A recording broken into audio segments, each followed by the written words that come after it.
السلام عليكم ورحمة الله وبركاته حبايب جروب أم حمزة التسويق، كل سنة وانتم طيبين، رمضان كريم. نبدأ نكمل معاكم الجزء الثالث من عروض رمضان للأجهزة الموجودة فوري في معرضنا في حلوان. دي ماكينة تحضير القهوة الأوكا ريتش برو، طبعا مشهورة، مكنة من 8 برامج. أول برنامج بتعمل القهوة التركي العادية، وطبعا والمكنة دي مميزة إنها فيها موتور بيقعد يقلب القهوة طول ما احنا شغالين، فبتطلع القهوة بوش. طبعا ده شكل القايمة بتاعتها. كمان بتعمل برنامج تفويم اللبن، فانت كده وفرت كنكة تعمل قهوة، وكمان تعمل لبن بفوم، لأن في مكنة لوحدها بتتعمل فوم، فبتفوم لك اللبن على البارد وعلى السخن. 2 برنامج. كمان فيها برنامج السبرتاية بتاع زمان، اللي بتسوي القهوة على نار هادية عشان تطلع جميلة ومستوية. كمان فيها برنامج للمشروبات السخنة، هوت شوكليت، كاكاو، سحلب، اي مشروب باللبن، لانها من الداخل تيفال. كمان في عرض على الطقم الاستانلس الاسترا الكوكومرز من شركة كوكومرز تركية، طبعا طقم مميز. الاستانلس بتاعه 10/18، من اشهر الحلل الشركات اللي بتبيع الاطقم الاستانلس هي كوركوماس. الطقم ده بيجي عبارة عن 5 حلل وكزارولة ولبانة وطاسة، يعني اللي هنجيبه العروسة هيكون طقم كامل متكامل. نيجي بقى لأشهر عجانة موجودة في السوق، هي عجانة هايبر جانو. العجانة دي احنا بنجيبها يمكن بقالنا سنين، داخلين يمكن على 4 سنين، وبصراحة ما شاء الله أثبتت نفسها. العجانة بتيجي بحوض ستانلس سعة 7 لتر، موتور قوي بسعة 1000 وبقوة 1200 واط. كمان فيها إضاءة ليد، وغطى طبعا مانع للطرطشة. عجانة من شركة السيف، أشهر شركة هنا في السعودية. نيجي كمان لمنتجات السيف، التوستر ال7 في 1. توستر السيف ال7 في 1 ده توستر قوي ب2 سخان علو بقوة 1400 واط. كمان بيجي معاه 7 وشوش، فانت كده هتفضل تستخدم التوستر طول السنة، بدل ما تجيب توستر للوافل شوية تستخدمه شوية وترميه يفرحوا الأولاد. لا، ده توستر بيتغير ليه الوشوش، ميني دونت، وافل، معمول، جوزية كمان، سمبوسة، وكمان الجريل العادي، يعني نقدر نستخدمه في الشوي. نقدر نعمل سندوتشات الاولاد بقى المدارس، نعمل لهم سندوتشات رول كده، وبتاخد الوش جميل في التوستر عشان نشجع الاولاد ياخدوا سندوتشاتهم وياكلوها. زي ما انتم شايفين الوشوش بتاعته هم 7 وشوش، وكل شكل ليه وشين بيتفكوا ويتركبوا. فطبعا وغير ان هو قوي 1400 واط. من ضمن كمان منتجات السيف المميزة كبة السيف ال1000 واط. الكبة دي بتيجي حوض ستانلس بقوة بسعة 6 لتر. بيجي معاها موتور قوي زي ما انتم شايفين، موتور نحاس بالكامل بقوة 1000 واط.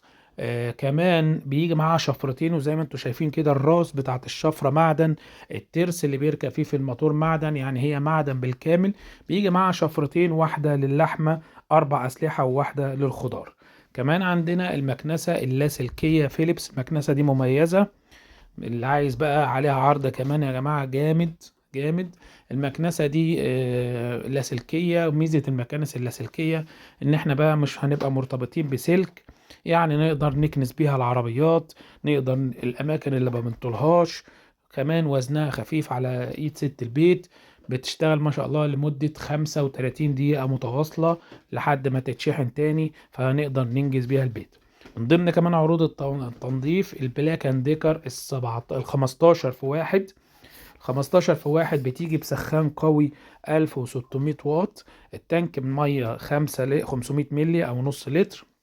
بتمسح بقى الارضيات، بتمسح الاسطح، فقط بقوة البخار بننضف. وطبعا الفوط بتاعتها متعددة وموجودة عندنا، اللي حابب وسهلة الغسيل، يعني هتعقم البيض وتنضفيه بدون اي تكلفة. كمان في طقم الحلل التركي ده، يمكن نزلناه في فيديو قبل كده بس مميز. الطقم ده بيجي عبارة عن حلتين، حلة 6 لتر 6.5 لتر، والحلة التانية 4 لتر. الطقم ده كأنك جبتي طقم من 4 حلل، لأن الحلتين بيشتغلوا كحلل عادية، ونقدر نستخدمهم في الطبخ اليومي. الغطا بتاعها ازاز، لأن الحلتين بيجي معاهم غطا ازاز نقدر نبدله على الحلتين، فهستخدمهم مع بعض. وغطا ضغط اقدر استخدمه. ليفل الوحش في مكانس بقى غسيل السجاد، سوري انا اسف، شفط الاتربه، دي مش غسيل سجاد. الباناسونيك الياباني، دي اقوى واغلى مكنسه موجوده في السوق. طبعا الياباني حدث ولا حرج، موتور قوي 2400 واط، وزي ما انتم شايفين مكتوب عليها الاكستريمي، ده الاصدار الاكستريمي يا جماعه عشان تفرق ما بينه والاصدارات اللي موجوده زيها في مصر. 2400 واط. نيجي بقى للقلايات الهوائيه. دي القلاية الجميلة هوم أليك من شركة قصر الأواني، قلاية مميزة. بتيجي فرن بسعة 18 لتر، السعة بتاعت الفرن بتاعها كبيرة. 2 سخان علوي وسفلي، واقدر اشغل سخان علوي لوحده والسفلي لوحده. اقدر اوقف المروحة استخدمها كأنها فرن. بيجي معها اكسسوارات كتير بقى، السيخ الدوار بتاع شوي الفراخ، القفص الدوار، القفص بتاع الستيك، الدرج. هستخدمها استخدامات كتيرة. كمان القلاية الاديسون نازل عليها عرض جامد يا جماعة، قلاية اديسون بسعة 22 لتر، 2 سخان علوي وسفلي. والاكسسوارات بتاعتها ايه زي ما انتم شايفين في الصورة، القفص الدوار، القفص الستيك، 2 رف هوائي، حجم كبير، شاشة ديجيتال، برامج كتيرة متعددة. وطبعا زي كل القلايات نقدر نزود الوقت وننقص الوقت. قلاية مميزة. كمان من ضمن القلايات المميزة الفرن، احنا مكملين معاكم لحد دلوقتي كل القلايات الفرن. قلاية نيوتري كوك من شركة نيوتري بوليت الأمريكية. القلاية دي زي ما انتم شايفين اكسسواراتها بتيجي بسعة 12 لتر، السخان بتاعها قوي 1800 واط.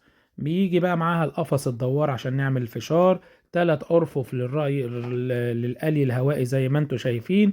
المميز فيها كمان السياخ دي برضو موجودة في الهوم أليك يا جماعة، بتاعة الشيش طاووق زي ما انتم شايفين كده. بيجي معاها 10 أسياخ، ونقدر نركبهم في الموتور الدوار، هنعمل أحلى شيش طاووق زي ما انتم شايفين كده.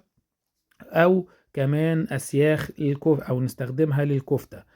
زي ما قلنا لكم هي طبعا برامج متنوعة مع التحكم في الوقت والحرارة، فنقدر نعمل كل البرامج اللي احنا عايزينها.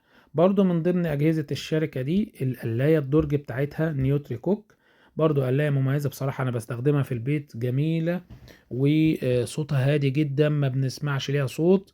القلاية دي بتيجي بسعة 5.5 لتر، السخان بتاعها 1700 واط. اللي عايز قلاية كده كتكوتة، قلاية جميلة مريحة سريعة، حجم صغير والواط عالي، فما شاء الله تنجز معانا الأكل بسرعة. طبعا المنافس ليها جدا بيكون البلاك اند ديكر، الإصدار القديم من بلاك اند ديكر. القلاية دي بتيجي برضو ب 12 8 برامج، واقدر اتحكم في الوقت والحرارة. القلاية دي بسعة 5.5 لتر برضو، 1700 واط. قلاية مميزة، ده لا إصدار كان ترند لازال موجود لحد دلوقتي. ميزة القلايات الدرج إن الدرج بقى شكله مستطيل فياخد سعة أكبر. اللي نفسه كمان في هاند بلندر خفيف، هاند بلندر فقط، الهاند بلندر القوي أوربت، موتور رهيب 1100 واط. وزي ما انتم شايفين كده ستانلس بالكامل، فنقدر نحطه بقى نعمل احلى عدس، اي شربات، اي حاجة سخنة ما نقلقش من عليه، لانه زي ما انتم شايفين الزور بتاعه طويل كده وستانلس بالكامل. وكمان موتور قوي 1100 واط.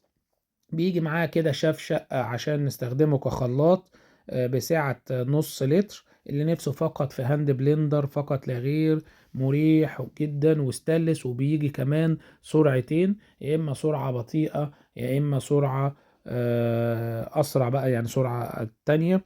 هاند بلندر مميز، موتوره قوي، اسمه اوربت، معروف من زمان، كنا على طول بنجيبه بقوة 1100 واط. اخر بقى حاجة ان شاء الله في الفيديو، ماكينة المخروطة، او بيقولوا عليها عندنا في مصر الشعرية او المكرونة او النودلز. دي طبعا ماركة تيتينا الايطالية. المكنة زي ما انتم شايفين يا جماعة بالكامل نيكل كروم، ستانلس يعني غير قابل للصدأ. مكنة بتعمل احجام معينة، بتفرد العجين، بتعمل المخروطة. الناس بقى حبايبنا في الارياف يعرفوا المخروطة لأحلى وجبات. انتظرونا إن شاء الله في الجزء الرابع. السلام عليكم.